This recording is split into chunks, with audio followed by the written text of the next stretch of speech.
이혜진의 단호한 거절은 김철민의 얼굴에서 거짓 미소를 지워버렸다.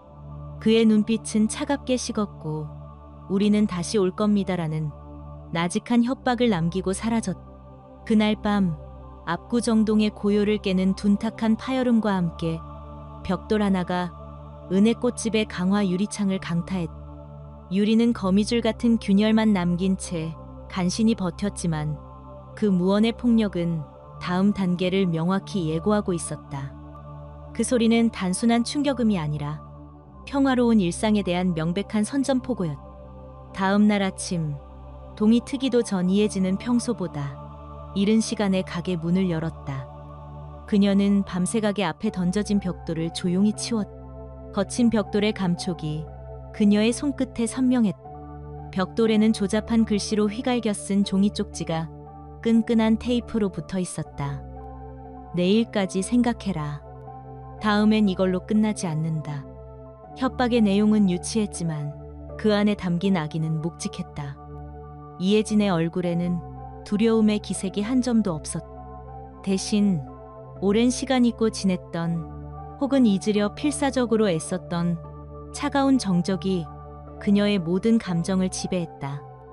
그것은 공포를 넘어선 극도로 훈련된 자의 냉철한 상황 인식이었다. 어둠 속에서 목표를 응시하던 특수부대원의 눈빛처럼 그녀의 눈동자는 한치의 흔들림 없이 눈앞의 위협을 분석하고 있었다. 평온을 가장한 일상 아래 억눌려 있던 전투 본능이 마침내 서서히 고개를 들고 있었다. 그녀는 작업대에 놓인 여러 개의 꽃 따위를 하나씩 들어 그립감을 확인했다. 날카로운 금속의 감촉이 오히려 그녀를 차분하게 만들었다.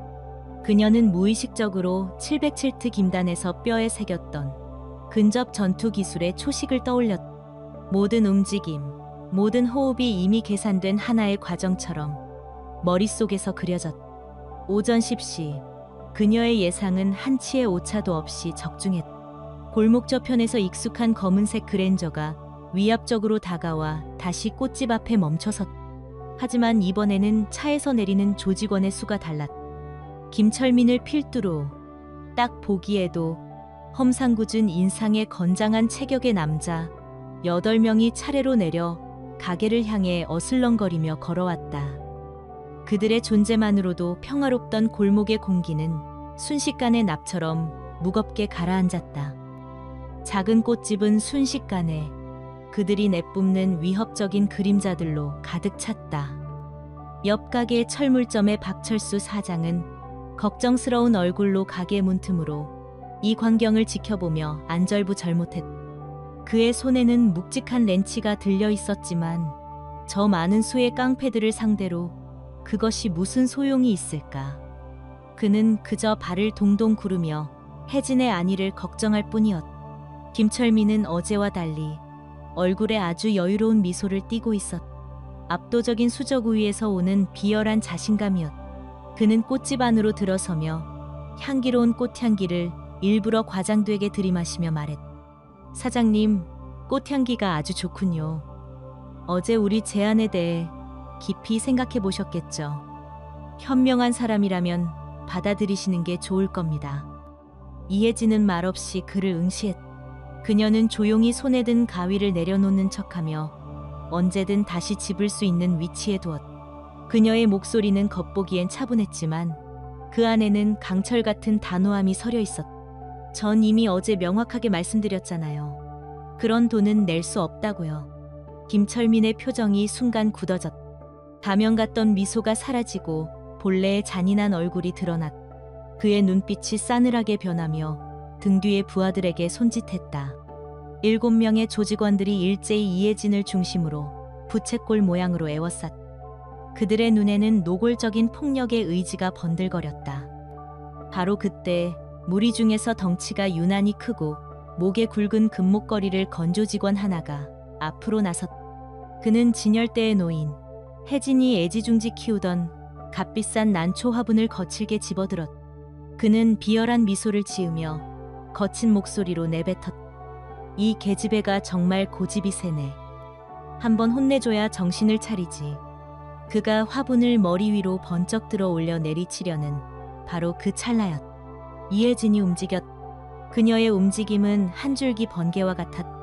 5년간 707특임단에서 생사를 넘나들며 피와 땀으로 단련된 반사신경과 동물적인 판단력이 마침내 봉인을 풀고 터져나온 순간이었다. 세상의 모든 것이 느리게 보이는 찰나의 순간, 그녀의 시야에는 오직 목표물, 즉 조직원의 손목만이 확대되어 보였다. 그녀는 손에 쥐고 있던 단단한 강철 꽃가위로 조직원의 손목 힘줄을 한치의 오차도 없이 정확하게 찔렀다. 악! 고막을 찢는 듯한 날카로운 비명이 꽃집의 향기로운 정적을 갈랐다. 조직원의 손에서 힘이 빠지면서 난초 화분이 바닥으로 떨어져 와장창 소리를 내며 산산조각이 났다. 정성껏 가꾼 난의 뿌리가 드러나고 흙과 깨진 도자기 파편이 사방으로 튀었다. 모든 상황은 눈 깜짝할 사이에 벌어졌다. 김철민을 포함한 나머지 조직원들은 눈앞의 광경을 믿을 수 없다는 듯 그 자리에서 얼어붙었다. 연약해 보이기만 하던 꽃집, 여주인의 움직임은 너무나도 빠르고 정확했으며 망설임 없이 치명적이었다. 상처를 입은 조직원은 선홍색 피가 솟구치는 자신의 손목을 움켜쥐고 고통의 찬 신음을 내뱉으며 바닥에 주저앉았다.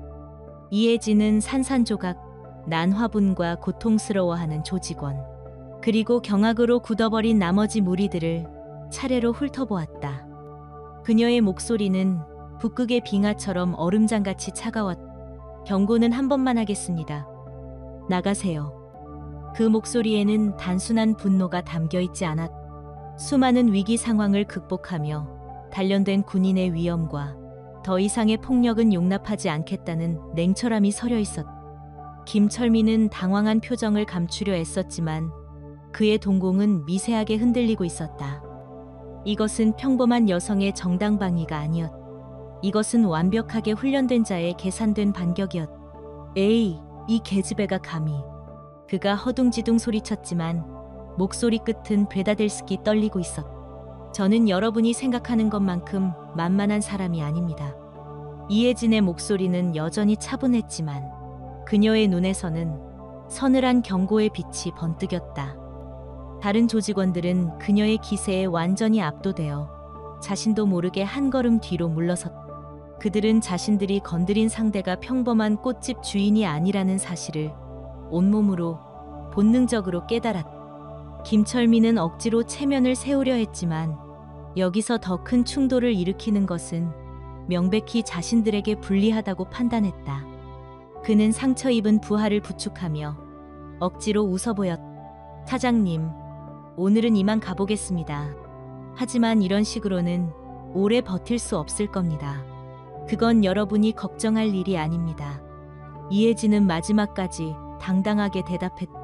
김철민은 부하들에게 눈짓을 하며 황급히 꽃집을 나섰다. 하지만 문을 나서기 전 그는 증오와 의심이 뒤섞인 눈으로 이혜진을 돌아보며 나직이 읊조렸다. 이 계집애, 우리가 누군지 알아보고 각오해라. 8명의 남자들이 모두 사라진 후 꽃집에는 다시 정적이 찾아왔다. 하지만 공기는 여전히 팽팽한 긴장감과 옅은 피비린내, 그리고 깨진 화분의 흙냄새로 가득했다. 이혜진은 그제야 긴 숨을 내쉬었다. 극한의 긴장 상태에서 풀려나자 아드레날린이 가라앉으며 그녀의 손이 미세하게 떨려왔다. 그때 그녀의 유일한 친구인 김수현이 걱정이 가득한 얼굴로 가게에 들어섰다. 난장판이 된 가게와 피냄새를 맡은 그녀는 경악하며 물었다. 혜진아, 이게 다 무슨 일이야? 설마. 이혜진은 말없이 고개를 저으며 깨진 화분 조각을 치우기 시작했다. 그녀의 침묵에 김수현은 더 불안해졌다. 그녀는 떨리는 목소리로 이혜진의 손을 덥석 잡으며 물었다. 너 혹시 그때 배운 거 사용한 거야? 제발 아니라고 해줘. 혜진아, 그 지옥 같은 과거는 이제 잊어야지. 그녀의 질문은 혜진의 과거를 알고 있는 유일한 사람만이 할 수 있는 애정과 두려움이 뒤섞인 질문이었다. 이혜진은 친구의 손을 마주 잡으며 말없이 고개를 끄덕였다. 그녀의 침묵은 긍정이었고 그것은 곧 새로운 싸움의 시작을 의미했다. 한편 자신들의 아지트로 돌아온 김철민은 분을 사귀지 못하고 있었다. 그는 손목을 다친 부하가 지르는 비명과 겁에 질린 다른 조직원들을 보며 이가 갈리는 것을 느꼈다. 단순한 배짱이나 우연이 아니었다. 그 여자의 움직임은 의심의 여지 없이 프로의 그것이었다. 그는 테이블을 주먹으로 쿵소리가 나게 내리치며 으르렁거렸다. 당장 알아봐. 저 계집애 정체가 대체 뭐야? 과거 행적, 가족, 친구 모든 걸 샅샅이 뒤져서 내 앞에 가져와. 김철민이 내뱉은 마지막 경고는 단순한 엄포가 아니었다. 그의 지시는 치밀하고 교활하게 실행되기 시작했다. 물리적인 충돌이 자신들에게 불리하다는 것을 깨달은 그들은 이제 칼이나 주먹보다 더 잔인하고 효과적인 무기를 사용하기로 했다. 바로 사람들의 입과 시선, 즉 소리 없이 영혼을 파괴하는 보이지 않는 폭력, 심리전이었다. 그날 이후 은혜 꽃집 주변에는 기이할 정도의 무거운 침묵이 흘렀다. 독버섯처럼 피어난 악의적인 소문이 안개처럼 골목 전체를 뒤덮기 시작한 것이다. 처음에는 그저 불분명한 수군거림에 불과했다. 하지만 그 수군거림은 하루가 다르게 구체적이고 자극적인 이야기로 변질되어 갔다. 그 꽃집 여사장, 보기와는 다르게 보통이 아니래. 완전 독종이야. 어깨들하고 얽혀서 동업한다더라. 가게가 사실은 불법 자금 세탁하는 곳이라는 말도 있어. 헛소문은 꼬리에 꼬리를 물고 퍼져나가며 이혜진을 성실하고 조용한 이웃에서 순식간에 위험하고 불경한 존재로 낙인 찍어버렸다. 어느 날 오후 혜진은 가게 앞에서 화분에 물을 주다가 길 건너편에서 자신을 보며 속삭이는 동네 아주머니 2명의 모습을 보았다. 그들의 입모양과 경멸적인 시선은 그 어떤 욕설보다도 날카로운 비수가 되어 혜진의 가슴에 박혔다. 단골 손님들의 발길이 하나둘씩 거짓말처럼 끊겼다. 매일 아침 출근길에 들러 책상에 놓을 노란 프리지어 한 송이를 사가던 회사원은 이제 가게 앞을 지날 때마다 휴대폰을 보는 척하며 고개를 숙였다. 결혼식 부케를 상담하러 오겠다며 설레하던 젊은 연인은 모든 연락이 두절되었고 가게 앞을 지나면서도 마치 그곳에 가게가 없는 것처럼 애써 시선을 외면했다. 사람들의 눈빛에는 이전의 따뜻함과 친절함 대신 차가운 의심과 노골적인 경계심, 그리고 정체를 알 수 없는 약간의 공포마저 서려 있었다. 그녀의 꽃집은 이제 아름다운 공간이 아니라 기피해야 할 위험 지역이 되어가고 있었다.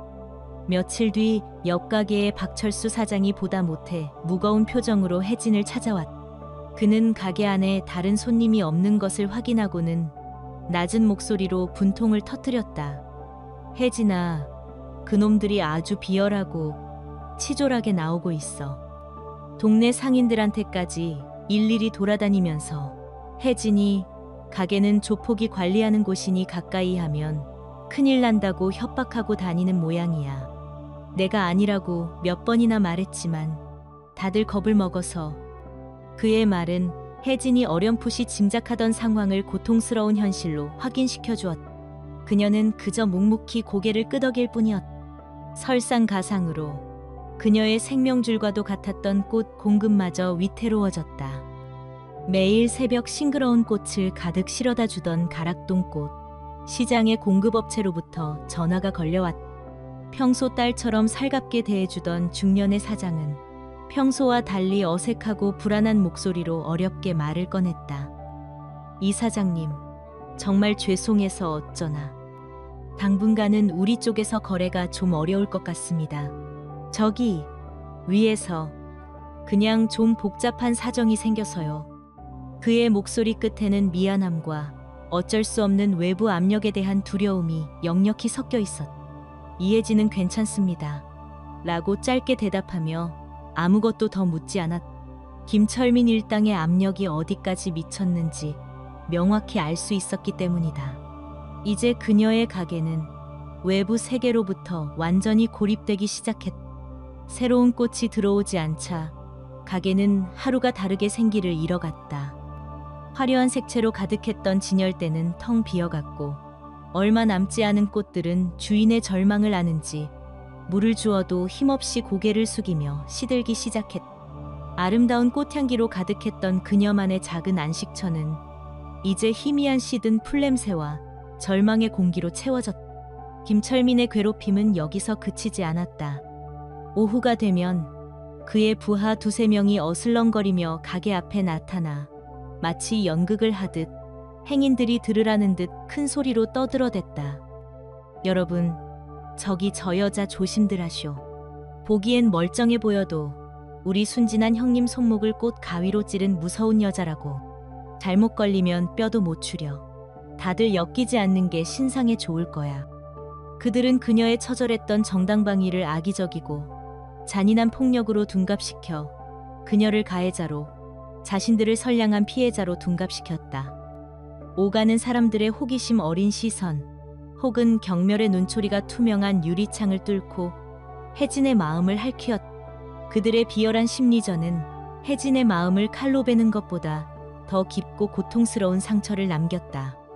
하지만 그 무엇보다 혜진의 마음을 아프게 한 것은 매주 수요일이면 어김없이 찾아오던 김말순 할머니의 부재였다. 돌아가신 남편의 제사상에 올릴 흰국화를 사가시며 따뜻한 위로를 건네시던 할머니. 혜진은 수요일 내내 혹시나 하는 작은 희망을 품고 문 쪽을 쳐다보았지만 할머니는 끝내 나타나지 않았다. 할머니가 늘 앉아 계시던 가게의 텅 빈 의자가 그날따라 유난히 쓸쓸해 보였다. 그날 저녁, 희미한 불빛 아래서 혼자 가게를 정리하던 그녀의 휴대폰에 짧은 문자 메시지 하나가 도착했다. 발신인은 김말순 할머니였다. 혜진아, 미안해. 요즘 몸이 영 안 좋아서 꽃집에 못 가겠구나. 부디 몸 조심해서 지내거라. 짧은 메시지였지만 혜진은 그 행간에 담긴 진짜 의미를 아프게 읽을 수 있었다. 몸이 안 좋아서가 아니라 위협을 받아서라는 것을. 그녀는 할머니의 안위를 걱정하는 마음과 결국 자신 때문에 선량한 이웃까지 위험에 빠뜨렸다는 무거운 죄책감에 심장이 돌덩이처럼 내려앉았다. 그녀는 휴대폰을 쥔 채 한동안 미동도 하지 않았다. 그렇게 칠흑 같은 절망이 짙게 깔린 어느 날 저녁, 가게의 정적을 깨고 전화벨이 날카롭게 울렸다. 발신자 이름은 그녀의 심장을 멎게 할 뻔했다. 정태준. 707특임단 시절 가장 가까웠던 동료이자 생사를 함께 넘나들던 파트너. 지옥 같은 과거에서 벗어나기 위해 저녁 후 모든 연락을 스스로 끊었던 그에게서 온 전화였다. 혜진은 잠시 망설이다. 떨리는 손으로 통화 버튼을 눌렀다. 수화기 너머로 익숙하면서도 이제는 낯설게 느껴지는 따뜻하고 강인한 저음의 목소리가 들려왔다. 혜진아, 나야. 태준이. 태준아. 어떻게?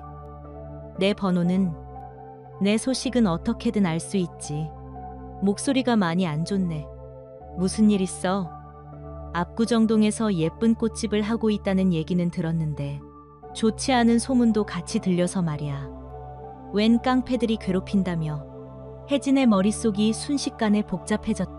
군 내부에 있는 그가 어떻게 압구정동 골목의 시시콜콜한 소식까지 이렇게 빨리, 그리고 정확하게 알게 된 걸까?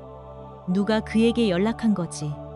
혹시 부대에서 정보원을 통해 아직도 자신을 주시하고 있는 걸까? 수많은 의문이 소용돌이쳤다. 정태준의 목소리에는 숨길 수 없는 진심 어린 걱정이 묻어났다. 혜진아, 혼자 해결하기 어려운 문제도 있는 거야. 특히 그런 사회의 쓰레기들 상대로는. 필요하면 말해. 내가 아는 사람 통해서 아주 조용히, 흔적도 없이 해결해 줄 수 있어. 그의 제안은 사막의 오아시스처럼 달콤한 유혹이었다. 어쩌면 전화 한 통으로 이 모든 지긋지긋하고 고통스러운 상황을 단번에 끝낼 수도 있을 터였다. 하지만 혜진은 아래 십수를 지그시 깨물었다. 과거의 그림자를 다시 현재로 끌어들이고 싶지 않았다. 그 세계의 힘을 빌리는 순간 자신이 피 흘리며 지키려 했던 이 평범하고 소박한 삶은 산산조각 날 것이 분명했다. 그의 도움은 대가가 따르는 것이었고 그 대가는 그녀가 더 이상 치를 수 없는 것이었다. 혜준아, 마음은 정말 고맙지만 이건 내가 선택한 삶이고 여기서 일어난 문제는 내가 해결해야 해. 다시는 그쪽 세계랑 엮이고 싶지 않아. 그녀의 목소리는 단호했지만 끝은 베다델스키 미세하게 떨리고 있었다. 정태주는 잠시 침묵하더니 그녀의 결심을 존중한다는 듯 나직이 말했다. 알겠다.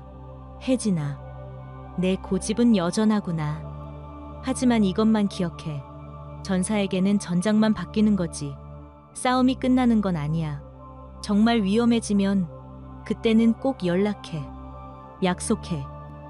전화를 끊은 후 혜진은 완벽한 고립감에 휩싸였다. 도움을 줄 수 있는 유일한 손길마저 스스로 밀어낸 것이다. 그녀는 어둠이 내린 텅 빈 가게를 둘러보았다. 시든 꽃들, 쌓여가는 먼지, 그리고 희망 없이 펼쳐진 매출 기록부의 끝없는 영의 행렬. 그녀가 온 마음을 다해 지키려 했던 소중한 공간은 이제 그녀의 처참한 절망을 비추는 거울이 되어 있었다. 과연 이 무의미한 싸움을 계속하는 것이 맞는 걸까? 그녀의 눈가에 뜨거운 것이 차올랐다. 이대로 모든 것을 포기하고 어딘가로 떠나야 하는 걸까? 그녀의 소박했던 꿈은 이비열하고 잔인한 현실 앞에서 이렇게 무너져 내리는 것일까? 칠흑 같은 절망의 한가운데에서 그녀를 붙들고 있던 마지막 희망의 실마저 끊어지려 하고 있었다. 2009년 5월 셋째 주 금요일 오전, 이혜진은 며칠째 거의 0에 가까운 매출 기록부를 멍하니 바라보았다. 가게 월세와 생활비를 해결하기 위해 더는 미룰 수 없었다. 그녀는 무거운 발걸음으로 은행에 가야만 했다. 평소 같았으면 옆 가게 박철수 사장에게 잠시 가게를 봐달라고 부탁했겠지만 자신 때문에 그에게 더 이상 피해를 주고 싶지 않았다. 그녀는 떨리는 손으로 잠시 외출이라는 팻말을 써서 가게 문에 걸었다. 그 간단한 네 글자가 마치 폐업을 알리는 공고문처럼 느껴져 가슴이 시렸다. 1시간이면 될 거야.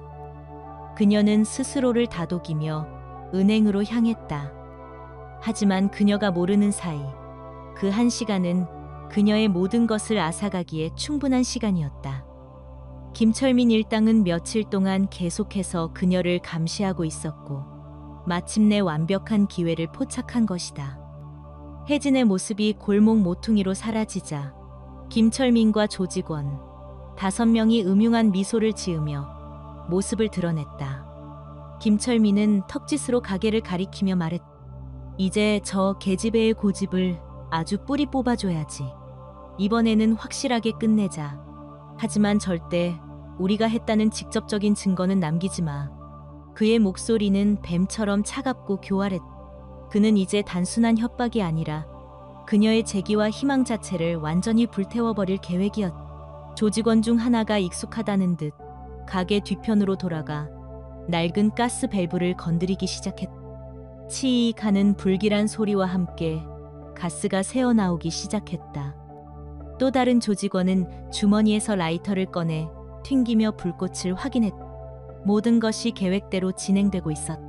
그때 비교적 나이가 어려 보이는 조직원 하나가 망설이며 물었다. 과장님, 정말 이래도 괜찮을까요? 이건 너무 심한 거 아닌가요? 사람이 다칠 수도 있습니다. 그의 목소리에는 일말의 양심과 두려움이 섞여 있었다. 김철민은 경멸적인 눈으로 그를 쏘아보며 으르렁거렸다. 닥치고 시키는 대로 해. 그 계집애가 감히 우리를 무시한 대가를 톡톡히 치러야지. 이건 경고가 아니라 심판이야. 그의 광기 어린 외침에 더 이상 아무도 이의를 제기하지 못했다. 하지만 그들의 사악한 계획을 지켜보는 눈이 있었다. 옆 가게의 박철수 사장이었다. 그는 혜진이 나간 후에도 계속 불안한 마음에 가게 주변을 살피고 있었다. 수상한 남자들이 가게 뒤편으로 사라지는 것을 발견한 그는 직감적으로 위험을 감지했다. 저놈들이 기어코 일을 저지르려는구나. 그는 두려움에 심장이 철렁 내려앉았지만 딸처럼 여기는 혜진을 이대로 둘 수는 없었다. 그의 손은 부들부들 떨렸지만 그는 용기를 내어 자신의 가게 안으로 들어가 떨리는 손가락으로 119 버튼을 눌렀다. 그는 수화기에 대고 최대한 목소리를 낮춰 속삭였다. 여보세요. 소방서죠. 지금 압구정동 은혜꽃집에서 방화가 의심됩니다. 빨리 와주세요. 멀리서 희미하게 사이렌 소리가 들려오기 시작하자 김철민 일당은 당황하며 급히 현장을 떠났다. 젠장, 누가 신고했어? 하지만 이미 그들이 뿌린 불씨는 가게 한쪽에 옮겨붙어 시커먼 연기를 피워올리고 있었다. 소방관들이 도착했을 때는 다행히 큰 화재로 번지기 직전이었지만 가게 내부는 이미 돌이킬 수 없을 정도로 망가져버렸다. 거센 물줄기와 유독한 연기로 인해 남아있던 얼마 안 되는 꽃들은 모두 검게 그을리거나 엉망으로 지시겨졌고 혜진이 아끼던 가구와 진열대들도 처참하게 손상되었다. 오후 1시쯤 은행일을 마치고 돌아온 혜진은 골목 어귀에서부터 풍겨오는 매캐한 냄새에 걸음을 멈췄다. 그리고 눈앞에 펼쳐진 광경을 마주한 순간 그녀의 다리에서 힘이 풀려나갔다. 꽃집 앞에는 소방차와 경찰차가 서 있었고 소방 호스가 뱀처럼 가게 안으로 뻗어 있었다. 가게의 유리창은 깨져 있었고 그 안은 온통 검은 재와 물로 뒤범벅이 되어 있었다. 그녀가 사랑했던 모든 것이, 그녀의 유일했던 안식처가 지옥 같은 폐허로 변해 있었다. 이게 무슨 일이에요? 그녀는 옆에 서 있던 박철수 사장에게 떨리는 목소리로 물었다. 혜진아, 큰일 났어. 네가 나간 사이에 그놈들이 와서. 박철수 사장은 차마 말을 잇지 못하고 안타까운 표정으로 고개를 저었다. 혜진은 비틀거리며 가게 안으로 들어갔다. 발밑에서는 질퍽한 물과 재가 뒤섞여 불길한 소리를 냈다. 그녀가 정성스럽게 키우고 가꾸었던 꽃들은 이제 형체를 알아볼 수 없는 검은 숫덩이가 되어 있었다. 그녀가 아끼던 작은 원목 테이블도 아기자기한 화분들도 모두 깨지고 불타 있었다. 그녀의 꿈, 그녀의 희망, 그녀의 새로운 삶이 모두 한 줌의 재가 되어 흩날리고 있었다. 내가 무엇을 지키려고 이토록 발버둥 쳤던 거지. 그녀는 무너진 꽃집 한가운데서 힘없이 무릎을 꿇었다. 수많은 총격전과 생사의 위기 속에서도 결코 꺾이지 않았던 그녀의 정신이 난생 처음으로 완전히 무너져 내렸다. 처음으로 느껴보는 완전한 무력감과 절망이었다. 바로 그때 마치 약속이나 한 듯 김철민이 다른 조직원들과 함께 어슬렁거리며 나타났다. 그는 화재 현장을 구경 온 사람처럼 아무 일도 없었다는 듯 태연하고 역겨운 표정을 짓고 있었다. 어머, 이게 무슨 일이야. 화재가 났었나 보네. 아이고, 안타까워서 어쩌나. 그는 가짜로 놀라는 표정을 지으며 혜진을 비웃었다. 그의 눈에는 승리감과 만족감이 가득했다. 이제 정신이 좀 들었나. 우리가 얼마나 무서운 사람들인지 이제 좀 알겠지.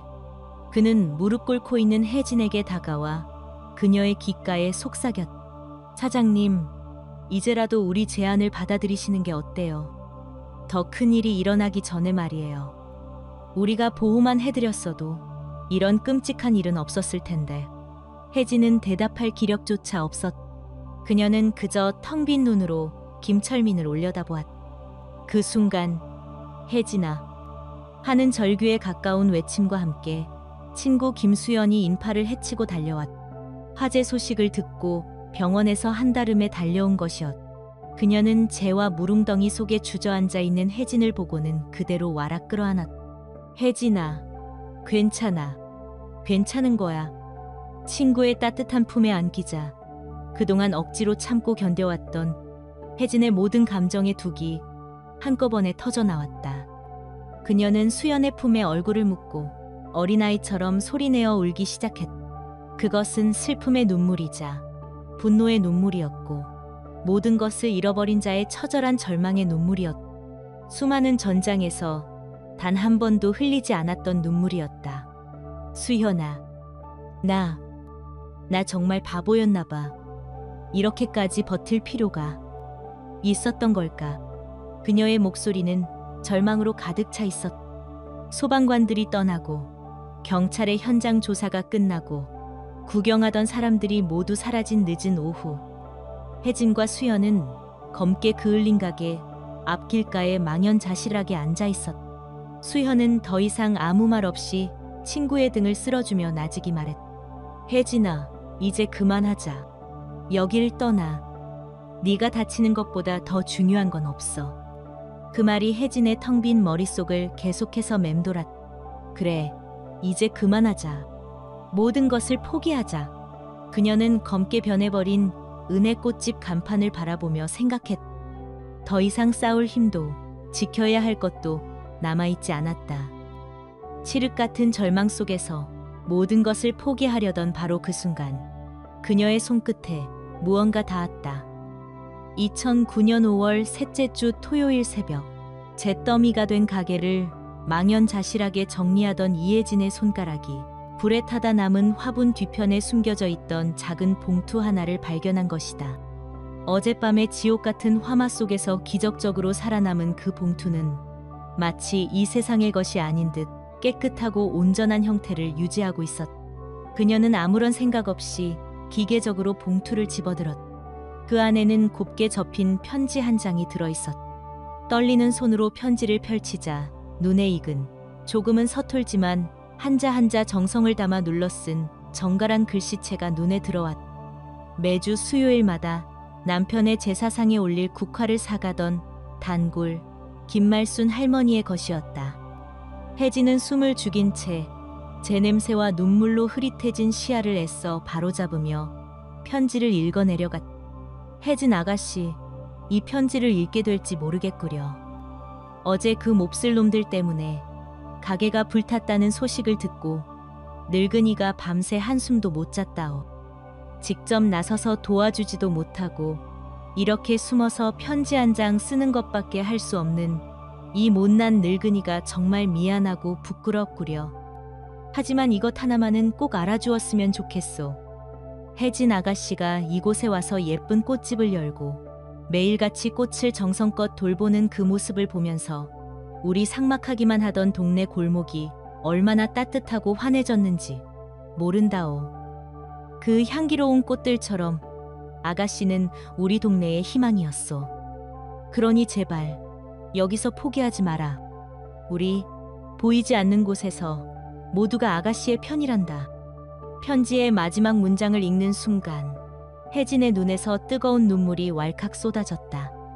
어젯밤 흘렸던 차가운 절망과 처절한 패배의 눈물이 아니었다. 그것은 꽁꽁 얼어붙었던 그녀의 마음을 단숨에 녹여버리는 세상에서 가장 따뜻하고 뭉클한 감동의 눈물이었다. 혼자라고 생각했다. 이 지독하고 외로운 싸움에서 완벽하게 고립되었다고 믿었다. 모두가 자신을 피하고 손가락질한다고 여겼다. 하지만 아니었다. 보이지 않는 곳에서 그녀를 묵묵히 지켜보고 진심으로 응원하는 따뜻한 마음들이 있었다. 그녀는 낡은 편지를 가슴에 부서져라 꼭 품은 채 어린아이처럼 한참을 소리내어 울었다. 그 뜨거운 눈물은 그녀의 뺨에 묻은 검댕을 씻어내며 잿더미가 되었던 그녀의 영혼을 부드럽게 정화하고 있었다. 바로 그때 부서진 가게 문 앞에 인기척이 느껴졌다. 고개를 들자 안타까움과 미안함이 뒤섞인 표정의 박철수 사장이 서 있었다. 그런데 그의 뒤에는 혼자가 아니었다. 늘 화려한 화장을 하고 있던 미용실의 김영숙 사장, 항상 웃는 얼굴로 떡볶이를 팔던 분식집의 이순자 사장, 그리고 과묵하지만 속정 깊은 문구점의 최민우 사장까지. 겁에 질려 그녀를 외면한다고 생각했던 동네 상인들이 모두 그녀를 찾아온 것이었다. 박철수 사장이 먼저 조심스럽게 입을 열었다. 혜진아, 어제 일은 정말 우리가 진작 나섰어야 했는데 가게에 해코지 당할까봐 겁이 나서 정말 미안하다. 그의 말에 분식집 이순자 사장이 붉어진 눈시울로 말을 이었다. 사장님, 사실은 우리도 그놈들 때문에 매달 돈을 뜯기고 있었어요. 가게에 와서 행패 부릴까봐 무서워서 아무 말도 못하고, 그런데 사장님이 그렇게 용감하게 맞서는 걸 보고 숨어만 있던 우리가 얼마나 부끄럽고 한심했는지 몰라요. 우리 아들 녀석도 저번에 저 깡패들한테 밉보여서 며칠을 무서워했는데 사장님 혼자 그 고생하는 거 보면서 정말 마음이 아팠어요. 미용실 김영숙 사장도 평소의 도도함은 온데간데 없이 단호한 목소리로 거들었. 사장님, 혼자 싸우게 해서 정말 미안합니다. 우리는 바보같이 그저 숨어있기만 했어요. 하지만 이제 더 이상은 안 되겠어요. 당신이 끝까지 버텨주니까 죽어있던 우리 양심에도 우리에게도 희망이라는 게 생겨요. 이제 우리도 같이 싸울 겁니다. 우리가 뭐라도 도울게요. 변호사 비용이든 가게 수리비든 뭐든 힘을 합칩시다. 조용히 듣고만 있던 문구점 최민우 사장도 주머니에서 꼬깃꼬깃한 장부 하나를 꺼내 보이며 나직이 말했다.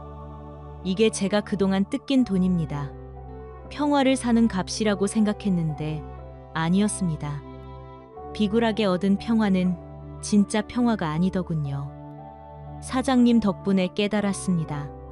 그들의 진심, 어린 고백과 따뜻한 지지의 말들이 혜진의 가슴에 거대한 파도처럼 밀려왔다.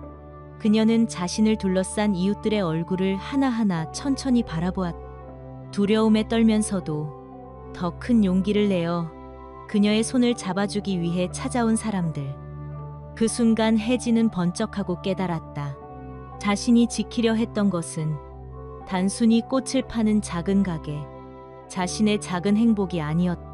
그것은 바로 눈앞에 있는 이 사람들의 평범하고 소중한 일상, 그리고 이 공동체의 평화였다. 그녀는 혼자 싸우고 있었던 것이 아니었다. 동시에 그녀의 머릿속을 번개처럼 스치는 또 다른 거대한 깨달음이 있었다. 지난 5년간 군대에서 그녀가 피와 땀으로 익혔던 수많은 살상, 기술과 냉철한 전략들. 그녀는 그 기술들을 오직 파괴와 폭력의 산물이라 여기며 혐오했고 그 끔찍한 과거로부터 필사적으로 도망치려 했다. 하지만 그녀는 완전히 틀렸다. 그녀의 손에 쥐어진 기술의 본질은 파괴가 아니었다. 그것은 지키기 위한 힘이었다. 내가 군대에서 배운 건 파괴가 아니라 지키는 것이었어. 소중한 사람들을, 이 평범한 일상을, 이 공동체를 지키는 기술이었어. 이 경이로운 깨달음은 그녀의 존재 자체를 뒤흔들었다. 평생의 트라우마로 남았던 어두운 과거의 기억들이 이제 그녀가 다시 일어서서 싸워야 할 가장 분명한 이유이자 세상에서 가장 강력한 무기가 되었다. 그녀의 눈빛이 서서히, 그러나 완전히 변하기 시작했다. 절망과 공허함으로 가득했던 텅 빈 눈동자에서 강철처럼 차갑고 단단한 결심의 불꽃이 이글거리며 타오르기 시작했다. 그녀는 자리에서 천천히, 하지만 조금의 흔들림도 없이 일어섰다. 더 이상 그녀는 무력한 피해자가 아니었다. 그녀는 다시 전사가 되었다. 오후 늦게 친구 김수연이 걱정스러운 얼굴로 죽과 생필품을 가득 들고 가게를 다시 찾아왔다. 그녀는 여전히 잿더미 속에서 절망에 빠져 있을 혜진을 위로하고 이곳을 떠나자고 설득할 준비를 하고 있었다. 하지만 그녀가 마주한 것은 완전히 다른 사람이었다. 잿더미 속에서 혜진은 허리를 꼿꼿이 세우고 서 있었다. 그녀의 얼굴은 여전히 수척하고 검댕이 묻어 있었지만 그 눈빛만큼은 예전 특수부대 시절처럼 서늘하고 날카롭게 빛나고 있었다. 혜진아. 수현은 친구의 180도 다른 변화에 놀라 말을 잇지 못했다. 혜진은 수연을 보며 아주 희미하게, 그러나 자신감 넘치는 미소를 지었다. 그리고 확신에 찬 목소리로 말했다. 수연아, 나는 이제 확실해졌어. 내가 무엇을 해야 하는지 말이야. 더 이상 도망치지 않을 거야. 여기서, 이 자리에서 싸울 거야.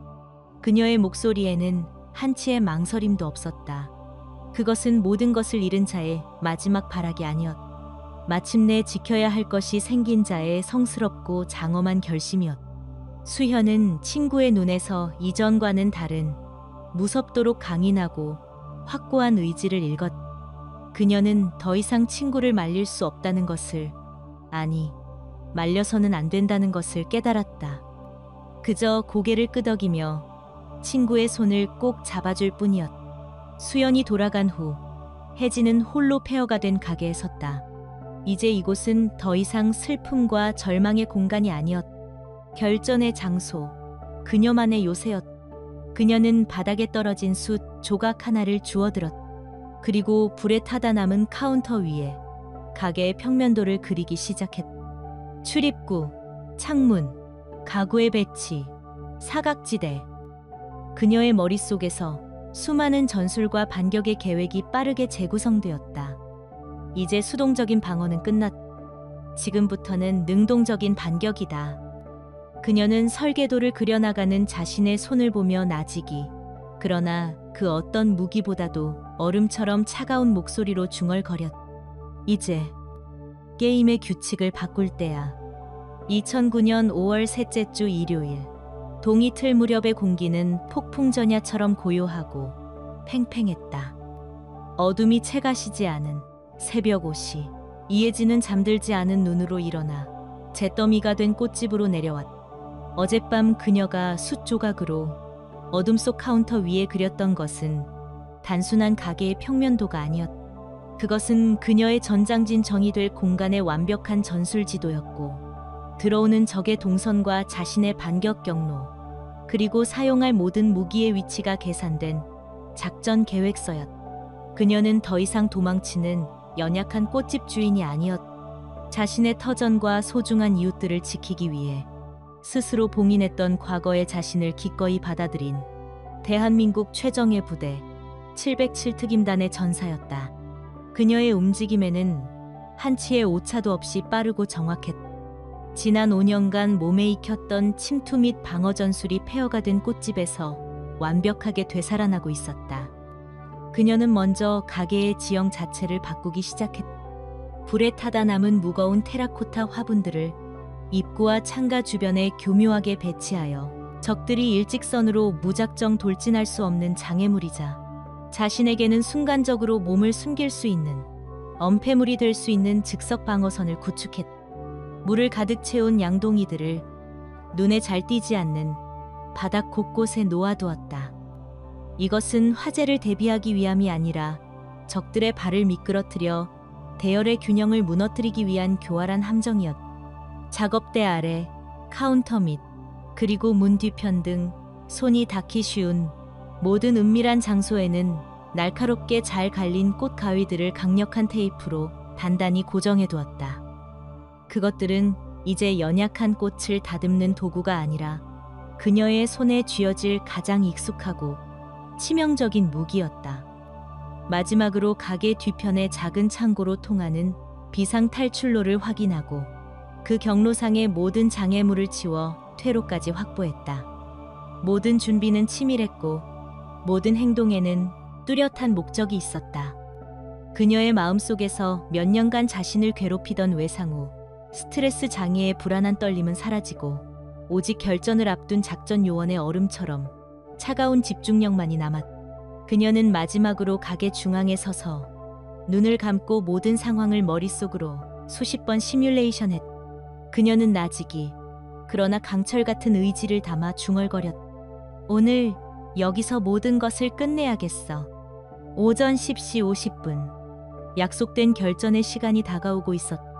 옆 가게의 박철수 사장은 혜진의 부탁대로 가게 문을 굳게 닫은 채 창문 틈으로 불안하게 은혜꽃집을 살피고 있었다. 그의 손에는 묵직한 쇠 파이프가 들려 있었지만 그것이 과연 도움이 될지는 그 자신도 알 수 없었다. 혜진은 그에게 자신이 끝났어요 라고 신호를 주기 전까지는 절대로 경찰에 신고하지 말아달라고 신신당부했다.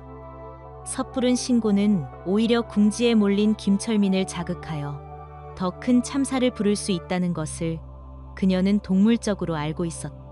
정확히 오전 11시 골목 저편에서 지축을 울리는 듯한 굉음과 함께 검은색 승합차 2대가 나타나 타이어 마찰음을 내며 급정거했다.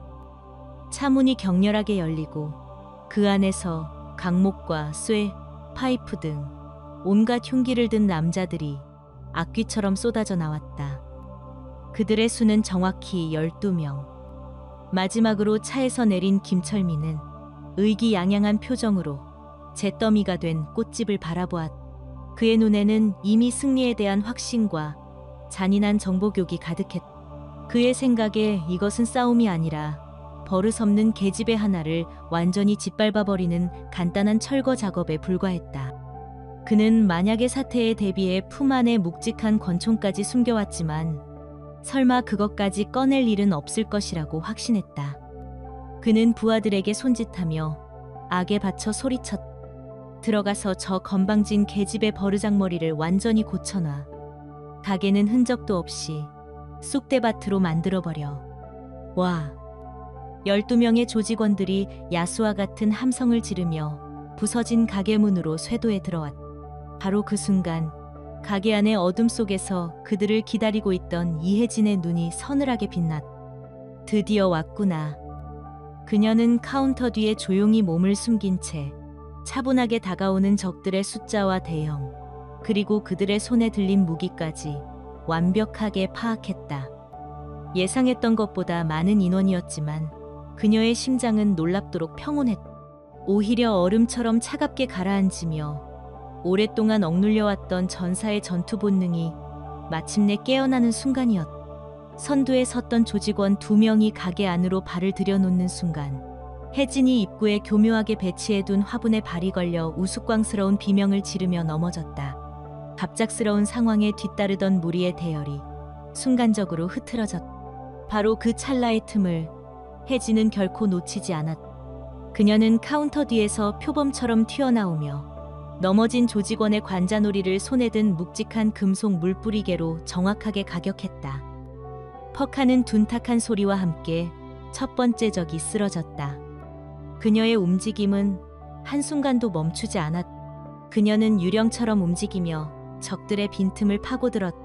두 번째 조직원이 휘두른 쇠 파이프를 물 흐르듯 가볍게 흘려내며 그의 무릎 관절을 걷어찼고 중심을 잃고 비틀거리는 그의 목덜미를 날카로운 손날로 내리쳤다. 모든 공격은 불필요한 동작이 없는 오직 무력화에 초점을 맞춘 정확하고 효율적인 제압 기술이었다. 젠장, 이게 대체 뭐야? 김철민은 가게 밖에서 예상치 못한 전개에 당황하며 소리쳤다. 그의 부하들은 좁은 공간과 곳곳에 널린 장애물, 그리고 미끄러운 바닥 때문에 우왕좌왕했고 혜진은 그 혼란을 마치 자신의 무대처럼 완벽하게 활용했다. 그녀는 작업대를 박차고 뛰어올라 공중에서 돌려차기로 다른 조직원의 턱을 가격했고 벽에 걸려있던 장민넝쿨 화분을 그대로 잡아당겨 그들의 얼굴을 향해 던졌다. 날카로운 장미가시에 얼굴을 긁힌 조직원들이 고통스러운 비명을 질렀다. 꽃집의 모든 사물이 그녀의 손에 닿는 순간 치명적인 무기가 되었다. 향기로운 꽃과 푸른 잎사귀가 가득했던 평화로운 공간은 이제 처절한 비명과 뼈 부러지는 소리가 난무하는 최후의 대결 장소로 변해 있었다. 조직원들은 걷잡을 수 없는 공포에 질리기 시작했다. 그들의 눈앞에 있는 것은 연약한 여자가 아니었다. 마치 잘 짜인 안무처럼 혹은 맹수처럼 움직이며 자신들을 무자비하게 하나씩 쓰러뜨리는 도저히 정체를 알 수 없는 괴물이었다. 한참을 얻어맞던 젊은 조직원 하나가 무기마저 내팽개친 채 공포에 질린 목소리로 소리쳤다. 너 대체 누구야? 사람이 아니야. 혜진은 거친 숨을 몰아쉬면서도 카운터 밑에 숨겨두었던 꽃가위를 꺼내들며 얼음처럼 냉정하게 대답했다. 이혜진입니다. 그냥 꽃집 사장이에요. 그녀의 지극히 평온한 대답은 오히려 조직원들에게 더 큰 초현실적인 공포를 안겨주었다. 김철민은 상황이 완전히 잘못되었음을 깨달았다. 그는 분노와 공포가 뒤섞인 목소리로 외쳤다. 이 멍청한 놈들. 전부 한꺼번에 덤벼서 깔아뭉개. 남은 조직원들이 겁에 질린 채 일제히 혜진을 향해 달려들었다. 하지만 혜진은 이미 이런 다대일 전투 상황을 지옥 같은 훈련 속에서 수없이 겪어왔다. 그녀의 움직임은 마치 잔혹한 춤을 추는 것 같았다. 그녀는 좁은 공간을 완벽하게 활용하여 공격을 피하고 적들의 힘을 역이용하여 그들을 서로 부딪히게 만들었다. 싸움이 시작된 지 불과 10분이라는 시간이 지났을 때 가게 바닥에는 11명의 조직원들이 고통 속에 신음하며 쓰러져 있었다. 이제 선체로 남은 것은 김철민과 그의 옆을 마지막까지 지키던 부하 한 명뿐이었다. 혜진은 약간 거친 숨을 내쉬며 피와 땀으로 젖은 머리카락을 쓸어넘기고 그들을 조용히 노려보았다. 이제 우리만 남았네요. 극도의 공포에 질린 김철민은 마침내 마지막이자 최악의 카드를 꺼내들었다. 그는 떨리는 손으로 재킷 안에서 검고 차가운 권총을 꺼내 혜진에게 겨누었다. 철컥하는 안전장치 풀리는 소리가 가게 안의 모든 소음을 집어삼켰다. 이 괴물 같은 계집애. 이제 진짜 끝이야. 네가 아무리 날고 기어도 총 앞에서는 별 수 없을 거다. 그의 목소리는 분노로 떨리고 있었지만 그의 눈동자는 걷잡을 수 없는 공포로 흔들리고 있었다. 하지만 혜진은 전혀 당황하지 않았다. 오히려 그녀의 입가에 누구도 이해할 수 없는 희미한 미소가 떠올랐다. 그녀는 김철민이 방아쇠를 당기기 바로 직전 옆에 있던 대형 화분 뒤에 짙은 그림자 속으로 섬광처럼 몸을 날렸다. 순간적으로 목표를 놓친 김철민이 당황하여 주변을 두리번거리는 바로 그 순간 그의 등 뒤에서 얼음처럼 차가운 목소리가 속삭이듯 들려왔다. 뒤를 보세요. 김철민의 등골에 차가운 소름이 돋았다. 그가 경악하며 뒤를 돌아보는 순간 혜진은 이미 그의 등 뒤에 유령처럼 서 있었다. 그녀는 총을 쥔 그의 팔을 꺾고 목의 급소를 가격하고 무릎 뒤를 걷어차는 세 가지 동작을 단 하나의 물 흐르는 움직임처럼 연결했다. 김철민의 손에서 권총이 힘없이 떨어져 바닥에 나뒹굴었고 그는 비명조차 지르지 못한 채 바닥에 무릎을 꿇었다.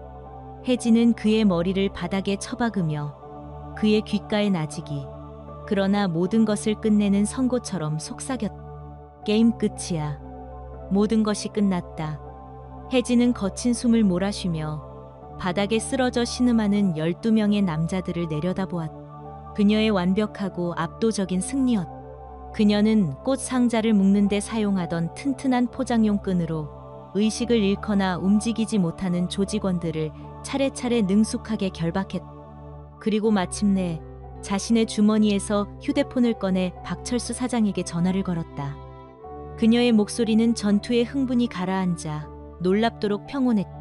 사장님, 이제 경찰에 신고해 주세요. 모든 게 끝났어요.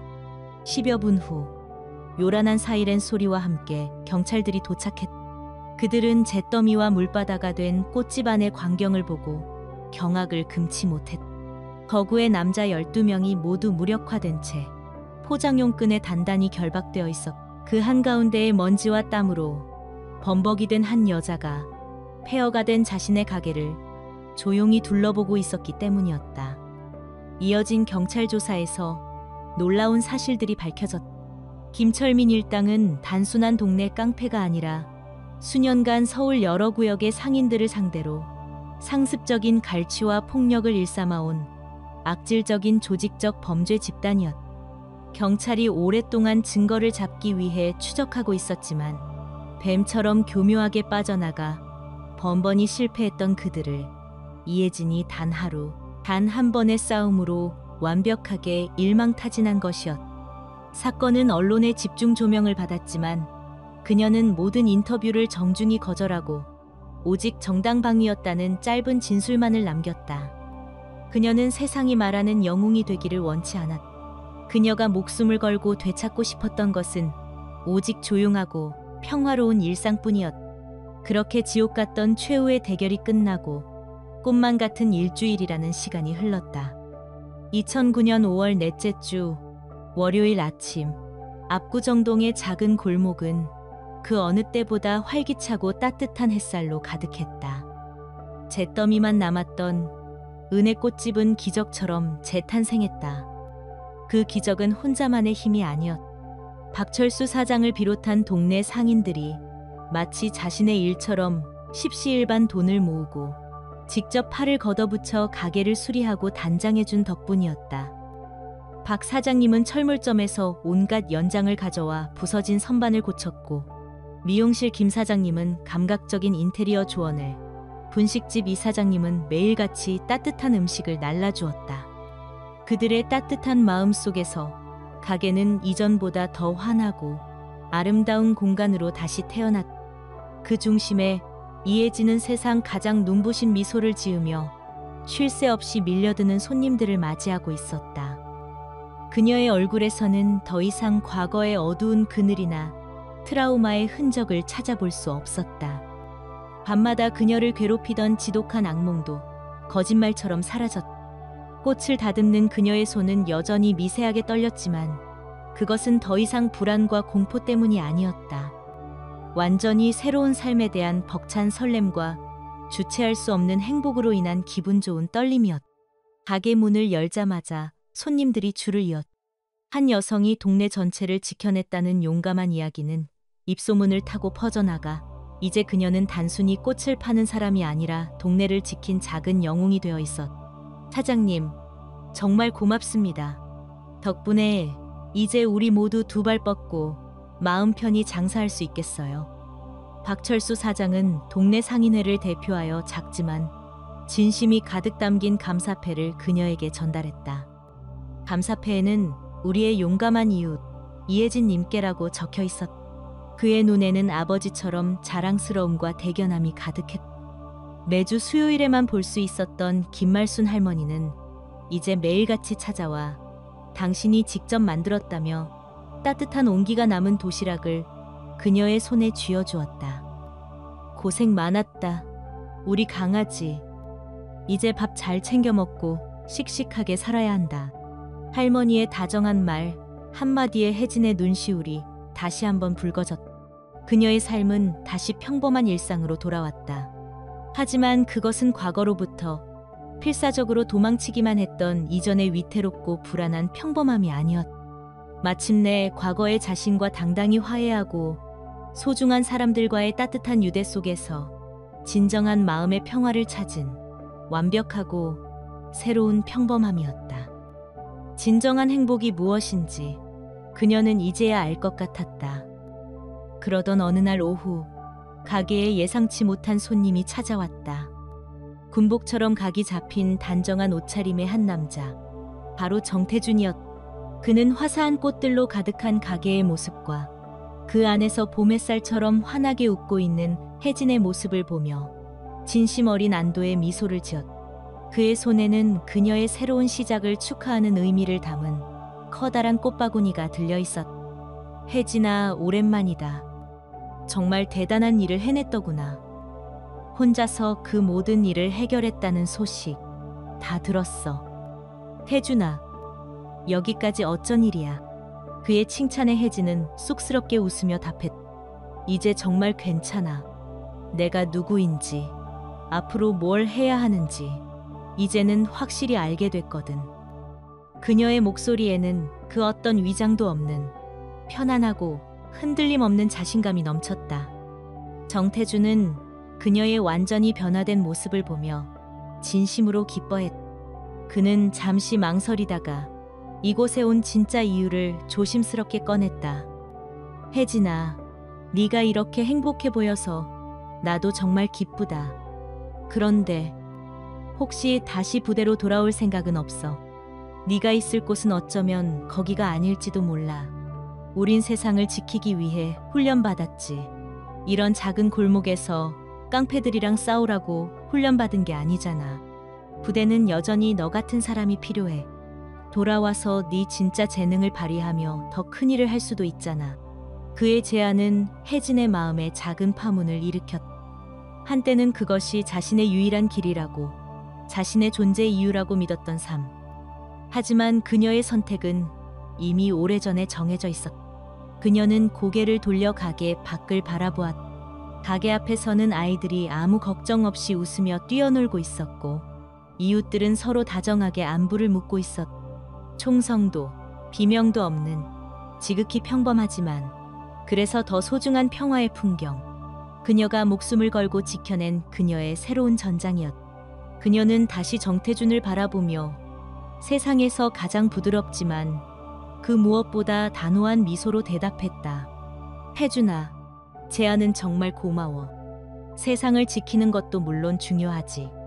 하지만 나한테는 이 작은 골목이 내 세상 전부야. 여기서 이 좋은 사람들의 평범한 행복을 지키는 것, 그게 내가 마침내 찾아낸 나의 새로운 임무야. 그녀의 확고한 대답에 정태주는 더 이상 아무것도 묻지 않았다. 그는 그녀의 선택을 존중하며 조용히 고개를 끄덕였다. 그가 떠난 후 혜진은 홀로 남아 가게를 정리했다. 기나긴 악몽 같았던 한 달간의 싸움은 끝났다. 이제 그녀의 앞에는 오직 행복만이 남아있었다. 마지막 장면. 혜진은 한 젊은 연인의 주문을 받아 세상에서 가장 아름다운 사랑의 꽃다발을 만들고 있었다. 빨강, 분홍, 하얀색의 다양한 꽃들이 그녀의 손 안에서 완벽한 조화를 이루었다. 그녀는 정성껏 완성된 꽃다발을 손님에게 건네며 마침내 자신이 온몸으로 깨닫게 된 삶의 진리를 나직이 읊조렸다. 꽃도 사람도 제대로 보살피고 아낌없이 사랑해줘야 비로소 가장 아름답게 피어날 수 있구나. 가게 밖으로 행복한 얼굴의 손님들이 줄을 잇고 동네는 다시 평화롭고 따뜻한 온기로 가득했다. 잿더미 속에서 기적처럼 다시 피어난 그녀의 새로운 삶. 진정한 행복이 이제 막 시작되고 있었다.